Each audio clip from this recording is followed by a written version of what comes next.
from Ann Arbor, Michigan. Grew up in a pretty good home. Lost my father. He was murdered when I was a few months old. My mother raised me primarily until I was 12 when she met a man who I call my father named Tom Flagg. Tom recently passed, and this is kind of, that was probably one of the hardest things I've had to deal with in my life. We were very close, and it really was and still is the hardest thing I've had to deal with. To this fight, I kind of want to dedicate this last fight to him and just kind of push through. He kept fighting when he had cancer till the very end. He never gave up, and I feel like that's something I need to do with my fighting. It's just kind of my fighting style is just push to the end and never give up no matter what's happening with me. So I was never really into sports when I was younger. Kind of more into alternative scene. I liked punk rock and hung out with kind of a rougher crew. And I kind of got into fighting because I just enjoyed fighting when I was a kid. And then eventually, somewhere down the line, somebody said that I could try this, and they were going to pay me for it. So I kind of was all in, and then from there, I kind of learned more about the martial arts and the discipline side of it. But at first it was just I grew up.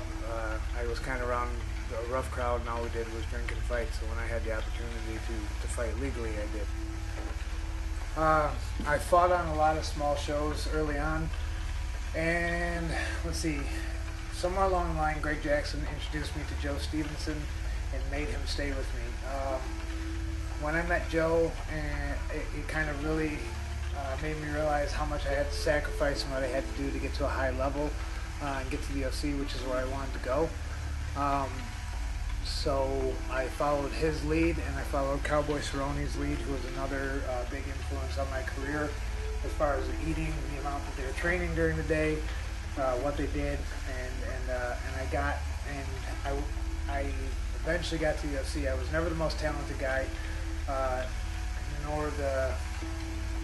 never the most talented, nor the most athletic. I just worked really hard in the gym, and it kind of got me to where I wanted to be. I started off doing small shows, and then I got a call to fight in Strikeforce after a show here in Albuquerque, and I fought there once. Then during my second fight, or for my second fight, they offered me a guy named Jay-Z or Jesus Cavalcante, who was a killer. He was #1 in the world at one point in time, and I think they were trying to get him back on a winning path, and they expected me to get beat up by him. So I beat his ass, and that's kind of what put me on the map as far as the mixed martial arts world, for anybody who was in the know, and got me a shot at the UFC. After Strikeforce was swallowed up, Strikeforce was swallowed up by the UFC, I got a call to fight the UFC, and I got to fight a guy named Yves Edwards, who was another guy who was considered one of the best lightweights in the world at one point in time.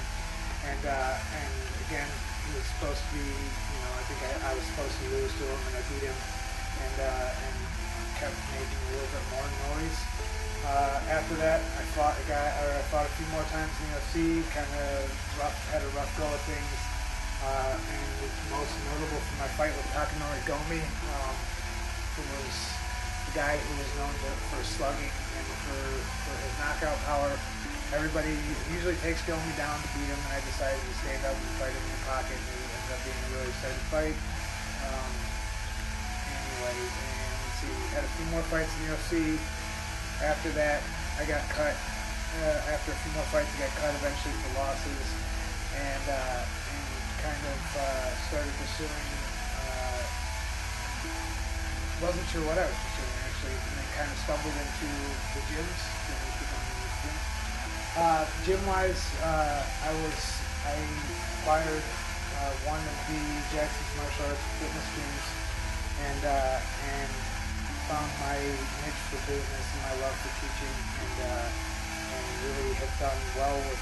I really did well with the West Side Gym, and then followed the East Side Gym, and currently doing okay with that as well. Now I'm fighting. Looking forward to my retirement fight here in Albuquerque.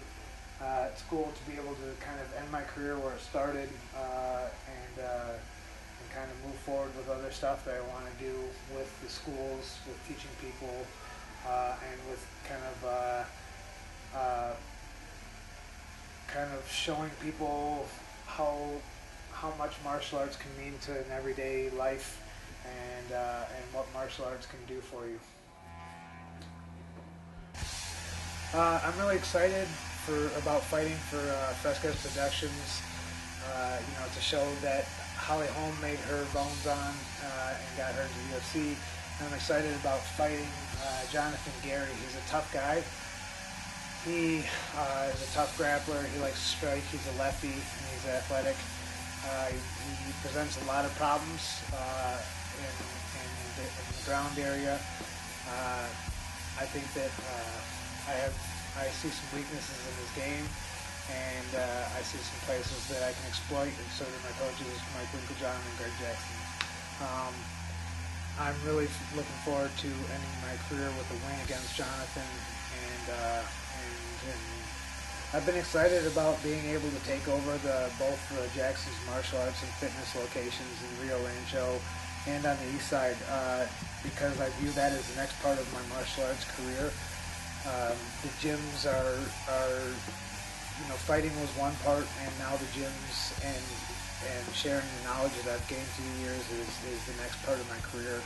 I'm excited about the programs that we're offering, the work that we're doing with some of the surrounding pueblos, and I'm just excited about the opportunities that I have when we purchased the Jackson's martial arts and fitness locations.